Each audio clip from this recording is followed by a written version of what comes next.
Nuo Vilniaus nenutolome 150 kilometrų į vakarus, kur susidūrėme su minia keistų žmonių. Giedri šypsenomis papuošti veidai palyginti su Lietuvos sostinės ar televizijos ekranuose besisukančiomis rūškanomis, surauktomis kaktomis ir siaubo kupinomis akimis atrodė mažiausiai pritrenkiančiai. Kad tai ne teatras, pripažinti sunku, tačiau į parko sceną susirinko ne aktoriai, dauguma žemdirbiai. Kitas svarbus dalykas – už vaidmenis priklauso atlygis, kurio šiems žmonėms niekas nežadėjo.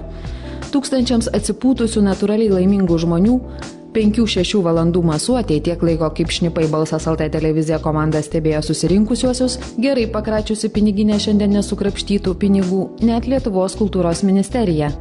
Peršasi negera mintis, kad genialaus istorinio filmo apie Žalgirio mūšį sukurti nepavyks, nebent lygiai toks pat įvykis pasikartotų šiandieną realiai.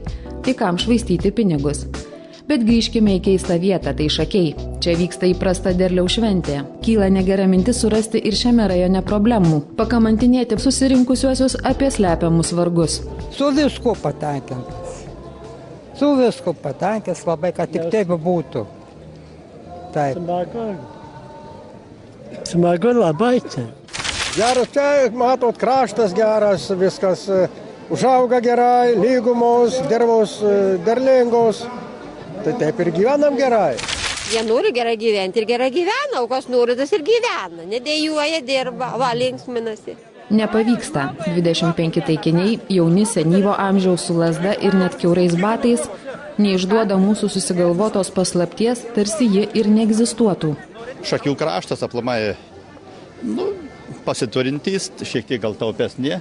Praktiškai tos krizės čia nelabai mes jaučiam.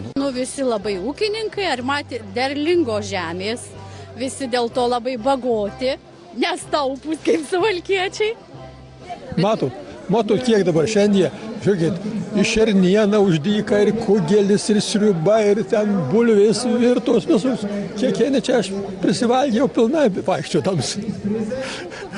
Papietavau. Tai klausėme Šakių rajono gyventojų apie jų valdžią. Kaip įprasta tikėdami išgirsti skundų. 25 taikiniai tarsi pagal gerai išmoktą scenarijų taria tuos pačius žodžius. Jau užtenka. Viriau per naktį. Verkiu iš džiaugsmo. Jis labai geras, viską tvarko, kiekvieną visą. Gerai ūkį veda. Šviesuliai mūsų valdžia. Ir meras ypatingai tikrai jau labai. Meras tai tikrai nepakartojamas, kito mero mes tikrai niekada nenorim ir visa kita valdžia mus tikrai palaiko visą laiką. O kodėl meras toks geras?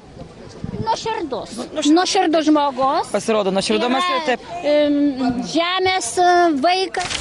Sėkmingo vadovavimo paslaptis. Labai paprasta. Reikia mylėti žmonės, mylės ir tave. Ir viskas. Labai daug ko nereikia. Reikia būti visada su žmonėm, visus darbus daryti dėl žmonių. Ir jeigu tu taip darai, tai žmonių sąžinė yra atsidėkojimas už supratimą, už draugiškumą, už pagarbą vienas kitam ir meilę tam kraštui, kuriame mes gyvename. Ar ne tokios vienybės Lietuvos valstybė ėjo link? Ir ar bent trumpam buvome užuodę tokio saldaus solidarumo kvapą? Nestaigiai ištirpstančios rūžava paspalvintos cukraus vatos, kaip kaimyninėje Baltarusijoje, ir ne kukurūzus pragėsių pertekusioje Užatlantėje. Kaip politikui atstovaujantį šį rajoną, iš dalies yra netgi ir mažiau darbo, kadangi visas tas problemas, kurios susikaupia žmonėms, iš esmės sprendžia savivaldybė, pradedant mero ir kitais savivaldybės darbuotojais, kai tuo tarpu kiti kolegos, mano Seimo nariai, kažkuria prasme tai guodžiasi ar skundžiasi, sako, tikrai turim labai daug neįspręstų problemų. Kirba mintis, gal ji nėra toji mūsų įžvelgta esmė šio krašto optimizmo, bet žmonės čia stovi ant žemės ir kiaurų iliuzijų, kaip ir kiauro rėčio, jiems į rankas niekas neįbruks ir neįbruko tegu ir geromis sąlygomis. Visai neseniai buvo atidarytas jaunimo ir sporto kompleksas, kuris yra turbūt iš tokio miestelių, nedidelių kaip Šakiai, pastatytas Lietuvoje pirmą kartą per 20 metų. Tiesa, eidami su kamera ratais aplink minę, krepšinio aikštelėje išvydome surangytą, suraitytą įspūdingą pynę. Tai derliaus vainikas. 1200 metrų ilgio, rekordinis, greičiausia pakliūsiantis į Lietuvos rekordų agentūros Faktum sąrašus. Jį surišo 41 šakiečių kolektyvas po gabalėlį per 2 savaitės. Kiekvienas žmogus, į kurį mes kreipėmės, į kurio mes užsiminėm, papasakojom idėją, paprašėm, skatinom, ne vienas nuo mūsų nenusisuko. Jūs galbūt matėte, tai yra viskas, kas yra šį rudenį žydė, kas yra išauginta ir iš ko tik, mes pačios neįsivaizdavom, kad galima iš šitiek įdomybių.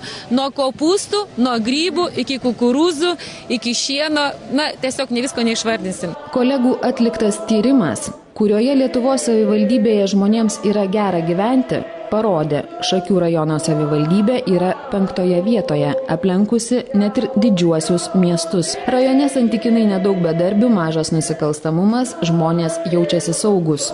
Suvalkiečiai praėjusiais metais mažai sirgo, žmonės neskubėjo apsigyventi kitose Lietuvos vietose.